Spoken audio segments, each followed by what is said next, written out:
Nous commençons donc par Ensemble pour l'emploi, qui est une association basée à Las Grailles et qui mène des actions en faveur des personnes diplômées de 25 à 45 ans en recherche d'emploi et pour la plupart en difficulté sociale. Et cette association inaugure son atelier informatique. Autrement dit, c'est l'occasion de s'entretenir avec son président Charles Moreau. Bonjour. Bonjour. Et Sylvie Bonnet. Bonjour. Bonjour. Vous êtes chef de projet au sein de cette association. Et nous allons donc parler dans un premier temps de cette association.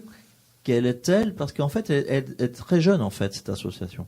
C'est une association qui a 2 ans d'existence. On va fêter d'ailleurs à l'occasion cet anniversaire, qui a été créée par la volonté d'un certain nombre de retraités et de personnes qui s'occupent de jeunes ou qui s'occupaient de jeunes en formation et qui ont décidé de mettre leurs compétences au service de personnes qui ont des difficultés pour trouver ou retrouver un emploi, des difficultés qui ne sont pas liées à leur diplôme ou à leurs connaissances, mais des difficultés qui sont liées à d'autres facteurs, le comportement, les attitudes, les besoins d'avoir des réseaux pour pouvoir réussir à remettre le pied à l'étrier. C'est d'ailleurs le nom que nous avons donné à notre action. Ensemble pour l'emploi. Mais vous parliez tout à l'heure de retraités, de personnes, de bénévoles, donc comme vous, en tant que président de l'association. Pourquoi ce sont des gens qui ont eu des difficultés aussi à l'origine ou qui avaient envie d'aider, tout simplement, ces fameuses personnes diplômées, il faudra le préciser tout à l'heure davantage. Pourquoi à Las Grailles, en fait? Alors pourquoi à Las Grailles? C'est parce que Las Grailles, c'est un lieu au milieu du département, qui n'est loin de nulle part et qui est au milieu de partout. Et c'est une façon de pouvoir répondre à des besoins de déplacement qui peuvent faire appel à du covoiturage. Et c'est ce que nous préconisons le plus facilement pour pouvoir se rejoindre Las Grailles, mais 2 fois par semaine simplement. Et pourquoi les retraités ont décidé de faire ça? Parce que dans leur propre famille, ils avaient des enfants de cet âge-là qui avaient des difficultés à trouver un emploi. Et donc, prenant conscience de ça et sachant que nous pouvions apporter des réponses particulières aux différents problèmes que ces personnes pouvaient rencontrer, quel que soit le domaine dans lequel elles s'orientaient, nous ont conduit justement à créer cette association et à chercher les appuis auprès des autorités et des instances diverses comme le Conseil général, la Caisse d'allocation familiale, le Pôle emploi et le C2A. C2A. Il y a d'autres partenaires. C'est d'ailleurs pour ça que vous inaugurez en fait l'atelier informatique. Vous le faites quand cette inauguration à propos? Jeudi. Ce jeudi, oui, voilà. Donc, ce jeudi. Dans 2 jours, oui. Sylvie Bonnet, vous êtes chef de projet et donc ça veut dire qu'il y a du boulot. Alors quel est ce public dans un premier temps? Alors on s'adresse essentiellement à un public de personnes diplômées Bac plus 2 et plus, ou qui ont un niveau équivalent et une expérience significative dans un métier et qui sont en grande difficulté pour retrouver un travail parce que trop éloignés pour X ou Y raison de la sphère privée, on va dire. Mais bon, voilà. Le fait est là, ils sont en grande difficulté pour retrouver un travail.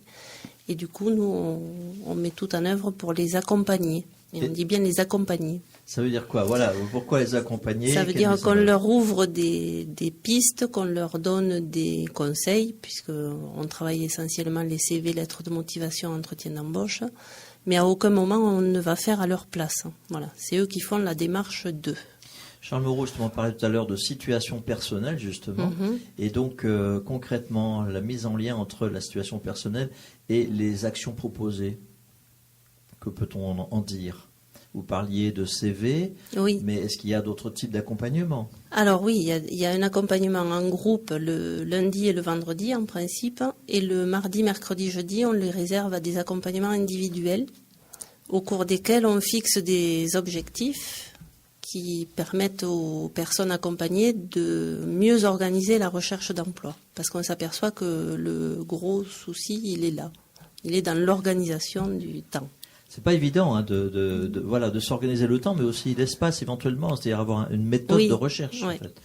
Et alors ensuite? Alors nous, à ce niveau-là, on les aide parce que les intervenants bénévoles qui sont dans l'association, on leur propre expérience, leurs compétences et leur réseau, et que de fait, le réseau de chacun vient enrichir le réseau de l'association.